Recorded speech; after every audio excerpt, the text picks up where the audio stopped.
नमस्कार विद्यार्थी मित्रांनो, मी एस पी जाधव, प्रभावती विद्यालय विद्यानगर परभणी ऑनलाईन सरजी यूट्यूब चॅनलमध्ये आपलं स्वागत करतो. विद्यार्थी मित्रांनो, आपण आज वर्ग 9वा विषय मराठी यामध्ये 9वीच्या पाठ्यपुस्तकात समाविष्ट करण्यात आलेली तुकाराम धांडे यांची कविता वनवासी ही आज अभ्यासणार आहोत. 9वीच्या पाठ्यपुस्तकात पान क्रमांक 71वर वनवासी ही कविता देण्यात आलेली आहे. या कवितेचे कवी आहेत तुकाराम धांडे. यांचा परिचय आपण बघूयात. तुकाराम धांडे 1961 प्रसिद्ध कवी. विविध साप्ताहिके, मासिके, दिवाळी अंकातून कथा व ललित लेखन, निसर्ग व माणूस हा त्यांचा लेखनाचा आवडता विषय. वळीव हा कविता संग्रह प्रसिद्ध.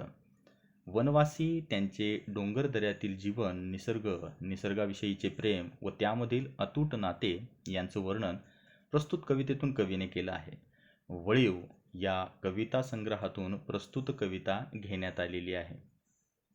तर विद्यार्थी मित्रांनो, वनवासी ही कविता नेमक्या कशा चालबद्ध पद्धतीने आपल्याला म्हणायची आहे आणि घरी याचा सराव करायचा आहे, तर ही कविता मी तुमच्यासमोर एकदा म्हणून दाखवतो. या पद्धतीने आपल्याला घरी या कवितेचा सराव करायचा आहे. तर बघा. आम्ही डोंगर राजाची पोर कळसुआईची, आम्ही उघडी बोडकी बाळ पर्वरमाईची. आम्ही डोंगर राजाची पोर कळसुआईची, आम्ही उघडी बोडकी बाळ पर्वरमाईची. घेऊ हाताव भाकर वर भाजीला भोकर, खाऊ खडकाव बसून देव खुशीत ढेकर. खेळू टेकडी भवती पळू वाऱ्याच्या संगती, वर पांघरू आभाळ लोळू पृथ्वीवरती. आम्ही डोंगर राजाची पोर कळसुआईची, आम्ही उघडी बोडकी बाळ पर्वरमाईची.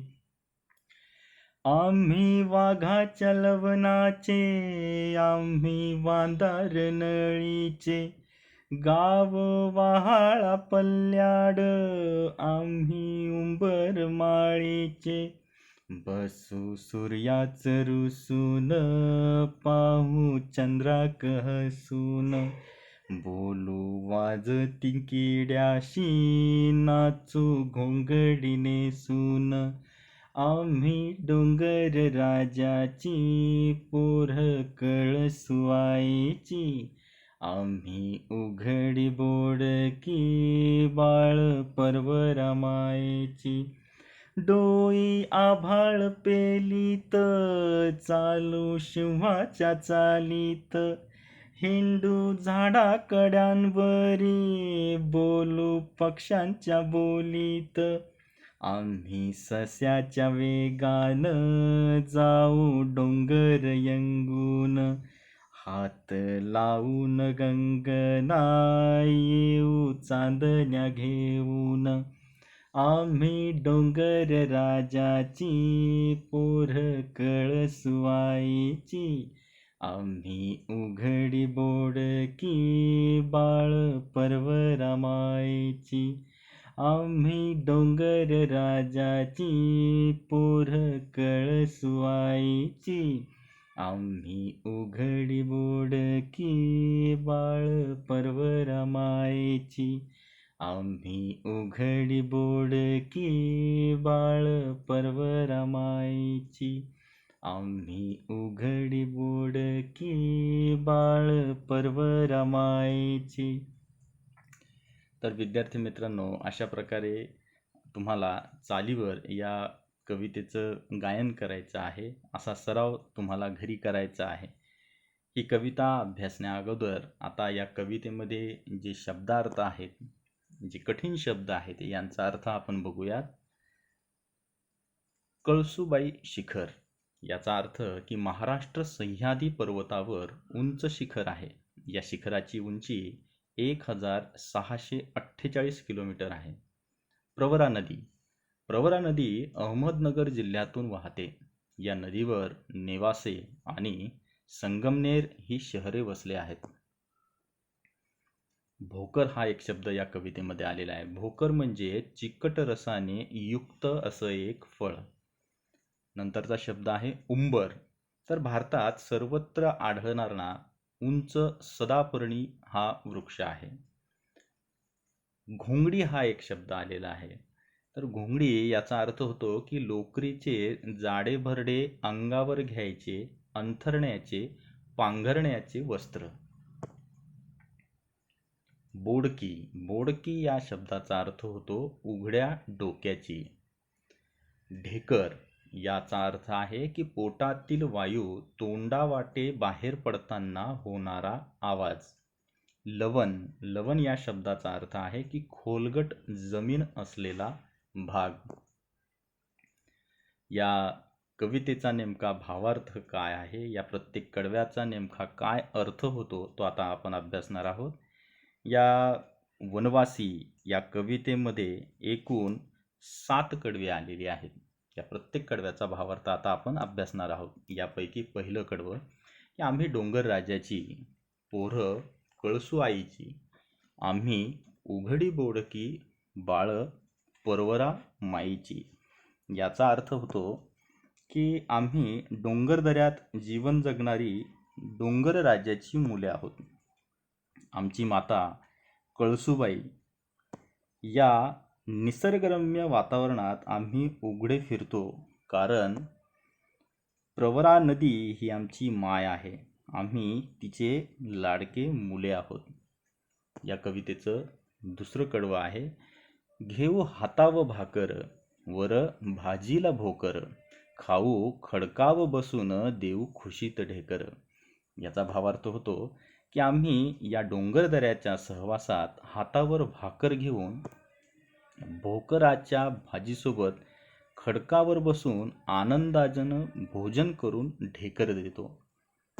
कवितेचं तिसरं कडवं आहे की खेळू टेकडी भवती, पळू वाऱ्याच्या संगती, वर पांघरू आभाळ, लोळू पृथ्वीवरती. याचा अर्थ होतो की आम्ही डोंगर दऱ्यातली मुलं टेकड्या भोवती खेळतो, वाऱ्यासोबत पळतो, आभाळरूपी छाया असलेल्या छताखाली जमिनीवर आनंदाने लोळतो. या कवितेचा नंतरचं कडवं आहे की आम्ही वाघाच्या लवणाचे, आम्ही वांदार नळीचे, गाव वाहाळा पल्ल्याड, आम्ही उंबरमाळीचे. याचा भावार्थ आहे की आमचं वास्तव्य वाघाच्या लवणातील आहे. प्रस्तुत ओळीतून कवीला आदिवासींचा निर्भीडपणा, डोंगरदरीत राहणारे आम्ही, ओला सुका डोंगर, उंबरमाळीचा प्रदेश हेच आमचं वास्तव्य, इथे आमचं जगणं निर्भीडपणाचं. या कवितेचा नंतरचं कडवं की बसू सूर्याचं रुसून, पहू चंद्राक हसून, बोलू आज तिकड्यांशी, नाचू घोंगडी नेसून. याचा अर्थ होतो वाट्याला आलेल्या दुःखात आम्ही सूर्याचं तेज घेतलेली लोक रुसून बसू, पण चंद्राच्या शीतल छायेत हसून जाऊ. आमच्या अंतःकरणाला तिकडीचा आवाज घोंगडं पांघरून आम्ही दऱ्याखोऱ्यात आनंदानं नाचत बागडत फिरणारी मुलं आहोत. या कवितेचा नंतरचं कडवं आहे की डोई आभाळ पेलीत, चालू सिंहाच्या चालीत, हिंडू झाडाकड्यांवरी, बोलू पक्ष्यांच्या बोलीत. याचा अर्थ की आम्ही डोक्यावर आभाळ पेलत चलतो, अडचणी कष्टाचं काम हे आहे तरीही आम्ही डगमगत नाही. सिंहाच्या चालीप्रमाणे आम्ही चालतो, डोंगरावदे झाडावरी आम्ही संचार करू व बोलू, आम्ही आनंदानं पक्ष्याच्या बोलीत. मोठी स्वप्न घेऊन ती पूर्ण करण्यासाठी सिंहाच्या चालीत असलेली आम्ही आदिवासी पोरं झाडाझुडपात, दऱ्याखोऱ्यात पक्ष्याच्या गोड आवाजात आम्ही बोलत असतो. या कवितेचं सर्वात शेवटचं कडवं आहे की आम्ही सस्याच्या वेगानं जाऊ डोंगर येंगून, हात लावून गंगना येऊ चांदण्या घेऊन. याचा अर्थ होतो की आम्ही सस्याप्रमाणे संपूर्ण डोंगर हिंडतो, सर्व डोंगर आम्ही सर करतो. आम्ही इतके उंच जातो की आकाशाला आमचे हात पोचतात आणि आम्ही चांदण्या घेऊन येतो. तर अशा प्रकारे विद्यार्थी मित्रांनो, आपण या ठिकाणी तुकाराम धांडे यांची वनवासी कविता या कवितेचा भावार्थ लक्षात घेतला आहे. यानंतर आपण या कवितेच्या स्वाध्यायाकडे वळणार आहोत. स्वाध्यायामध्ये समाविष्ट असलेला पहिला प्रश्न क्रमांक 1. खालील शब्दसमूहातील अर्थ स्पष्ट करा. पहिला शब्द आहे पांघरू आभाळ. त्याचा अर्थ होतो उघड्यावर संसार आहे. दुसरा शब्द आहे वांदार नळीचे. त्याचा अर्थ होतो की डोंगराच्या घळीत वानरे असतात, तिथे वास्तव्य. तिसरा शब्द आहे आभाळ पेलीत. त्याचा अर्थ होतो की ऊन, वारा, पाऊस यांचा सामना करीत. प्रश्न क्रमांक 2. शोध घ्या. पहिला प्रश्न आहे की हात लावून गंगना येऊ चांदण्या घेऊन या काव्यपंक्तीतील व्यक्त होणारा आदिवासींचा गुण. तर या काव्यपंक्तीतून व्यक्त होणारा आदिवासींचा गुण आहे अतुलनीय धैर्य व उत्तुंग इच्छाशक्ती. नंतरची ओळ आहे की कवितेचे यमक रचनेतील वेगळेपण. तर याचं उत्तर आपल्याला सांगता येईल की प्रत्येक कडव्यातील 4 पंक्तीमधील पहिल्या, दुसऱ्या व चौथ्या पंक्तीचं यमक जुळतं. उदाहरणार्थ भाकर, भोकर, ढेकर, पेलीत, चालीत, बोलीत. काव्यसौंदर्य. काव्यसौंदर्यातल्या प्रश्नांकडे आपण बघूयात. पहिला प्रश्न आहे काव्यसौंदर्यामध्ये की बसू सूर्याचं रुसून पहू चंद्राक हसून या काव्यपंक्तीतील भावसौंदर्य स्पष्ट करा. तर या काव्यपंक्तीचं भावसौंदर्य आपल्याला खालीलप्रमाणे स्पष्ट करता येईल की दुपारी सूर्य तापतो, माळरानावर हुंदडणाऱ्या आदिवासी मुलांना कडक उन्हात खेळावे लागते. उघड्या बोडक्या असलेल्या मुलांना या उन्हाचा त्रास होतो, म्हणून ते सूर्यावर रुसून बसतात. रात्री चंद्र उगवतो, त्या शीतल चंद्रप्रकाशात आदिवासी मुलांच्या बागडण्याला उधाण येते, म्हणून चंद्राकडे बघून ते आनंदाने हसतात. सूर्यचंद्राचे त्यांच्याशी असलेले अनोखे नाते या ओळीतून प्रकट झालं आहे. दुसरा प्रश्न, डोई आभाळ पेलीत चालू सिंहाच्या चालीत या काव्यपंक्तीतील कवीला अभिप्रेत असलेला अर्थ सांगा. तर या काव्यपंक्तीतून कवीला अभिप्रेत असलेला अर्थ आहे की आदिवासी मुले उघड्या बोडक्या अंगाने उंबराच्या माळावर भटकतात, बागडतात. झाडाकाड्यांवर त्यांचा वावर असतो. त्यांचं जीवन खडतर असते, परंतु त्यांना या कष्टमय जीवनाची चिंता नसते. ऊन, वारा, पाऊस झेलत ते मजेत राहतात. जणू ते आपल्या माथ्यावर सर्व आभाळ पेलतात. सिंह जंगलाचा राजा असतो, त्याचा दरारा सगळ्या रानावर असतो, म्हणून आदिवासी मुले सिंहाच्या दमदार चालीने चालत सारी संकटे झेलतात. आदिवासी मुलांच्या चिवट वृत्तीचे व धाडसाचं वर्णन येथे केलेलं आहे. अभिव्यक्ती.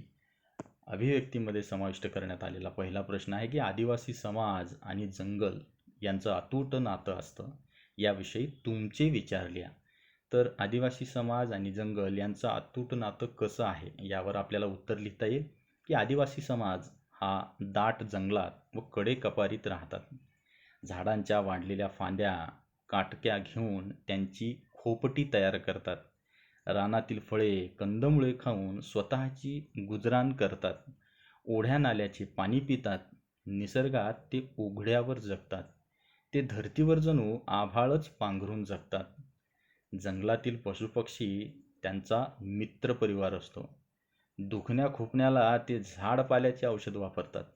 आदिवासी समाजाचं सारं जीवन जंगलावर अवलंबून असतं, म्हणून आदिवासी समाज व जंगल याचे अतूट नाते असते.